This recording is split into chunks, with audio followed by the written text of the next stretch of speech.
guys, ito na nga ang storm signal number 8. At dito kami sa baba ng hotel at grabe yun o. Naglalabo na ako. Wait lang. So ayun, grabe yung hangin guys. As in, talagang hinahangin talaga tayo guys. Oh my God, gusto ko siyang puntahan dito sa, gusto ko magpaulan, gusto ko pakita para sa inyo, para makita nyo kung gaano grabe magkaroon ng bagyo dito. Ito na nga pala siya nag-close talaga. Noong una nagrereklamo ako bakit parang wala namang bagyo, pero grabe pala talaga. As in, wait lang. This is the storm signal, typhoon number 8. Oh my God, guys, grabe. Grabe. Kung nakikita nyo yung ano, yung hangin, grabe. Iba. Oh my God, guys, ito kami. Ayan, no. Ito na nga nangyari. Medyo humina siya for now, pero grabe ang lakas ng hangin. Hindi nyo kanina nagpaalam na ako, pero grabe. Kasi ito na nga, grabe talaga lakas ng ulan. Grabe lakas ng ulan, grabe lakas ng hangin. Sobra. First time ko maka-experience. Siyempre, first time naman natin talaga sa international. So, ngayon na nga nangyayari is sobrang grabe. Kaya pala nagsarado na yung mga establishment, mga stores. Kaya kasi pala talaga, pag nagkaroon ng typhoon signal number 8, ito grabe kaya hangin. Wala na mga kalsada.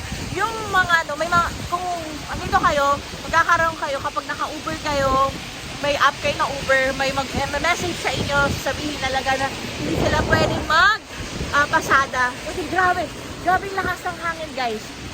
Guys, nagloloko na. Wait lang. Ayan, pinunasan ko lang. So, ang gulo-gulo na ng buhok ko. At,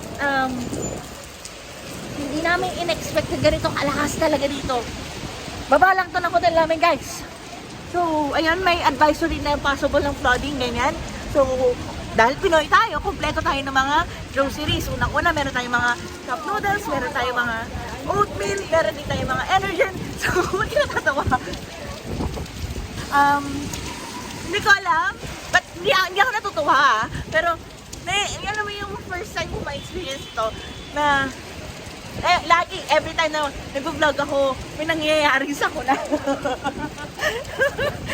sabi nga nung tawag dito, nung nagtitinda kanina din sa may Mongko. Dinala daw namin dito yung bagyo. Oo, sinisipa tayo. Kasalanan ba namin? Kami nagdala ng bagyo.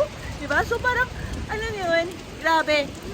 Hindi rin namin alam kung makakabalik kami kasi supposedly tomorrow is our flight back to the Philippines and typhoon signal number 8 ngayon. And may bagyong malakas na naman dun sa Pilipinas. So, dito na lang ba tayo?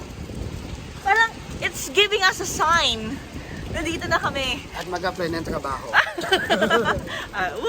Matagal pa yung, may, yung, may, oo, yung, kumbaga, yung permit to stay. Permit to stay namin, matagal-tagal pa. So, pwede pa. So, ano ba yon? Ito na ba ang sign mo, Lord? Para dito na kami tumira sa Hong Kong. Magiging ahanap na rin ba kami ng aming joy at itan? Charis! Alam mo ba yun? Utang, hello. Ganun! So, humihina siya, lumalakas siya. Hindi ko siya napansin sa kwarto. To be honest, hindi ko siya napansin sa kwarto at all. Kasi siguro, nasa taas tayo. Nung bumaba kami para sana mag-vape, ang nangyari, gulat kami, grabe lakas ng grabe lakas ng hangin. Para siyang may buhawi na parang may ipo-ipo. Saka malabo yung kasa. Oo, so ganun yung nangyayari dito.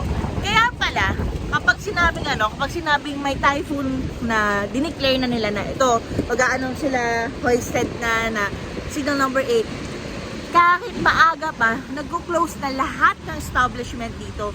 Kanina naghanap kami ng mga pasalubong namin at the same time, bibili kami. Siyempre, pag Hong Kong, di ba, bibili ka ng mga sapat sa branded. Wala kaming naabutan. Kaya iniisip namin kung hanggang kailan ito. Pero, grabe talaga. Grabe lamig. Alam mo ito yung kanina nagre-react ako. Bakit parang sabi nila, mataas ang signal dito pero hindi naman mahangin, hindi maulan. Pero ngayon, dito talaga guys. Ngayon namin naramdaman. Ngayon namin naramdaman yung lakas ng ulan, lakas ng hangin. Literal.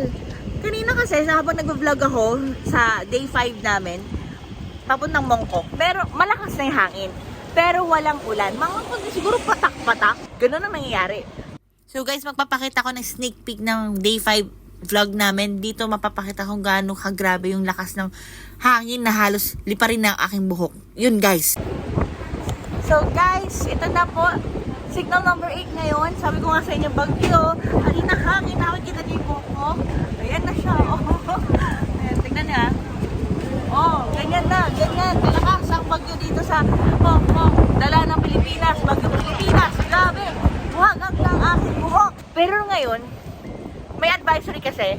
Once na nagpunta ng Hong Kong, kailangan mong mag-download ng My Observatory kasi real time yung weather update sila doon. Real time makikita mo yung footage kung umuulan sa itong station, itong place.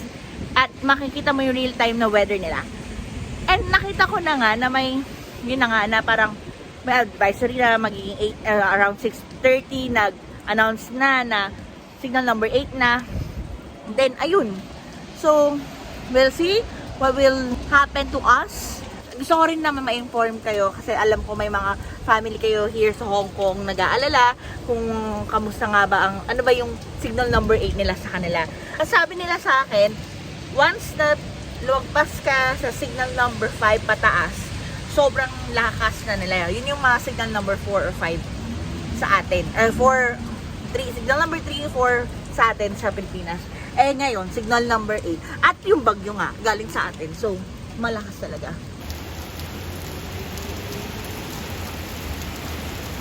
Grabe yung hangin guys. So, kung mapapansin nyo. So yun guys, sobrang grabe lakas ang ulan dito. So nagpapaulan na ako kasi gusto ko na rin makita nyo kung gaano kabasaan na dito. And kung mapapansin nyo, sobrang lakas ng hangin. Kung ako, ikukumpara ko yung lakas ng hangin at ulan, dito sa nararanasan namin, yun na yung umaabot na tayo sa signal number 4 dyan sa Pilipinas.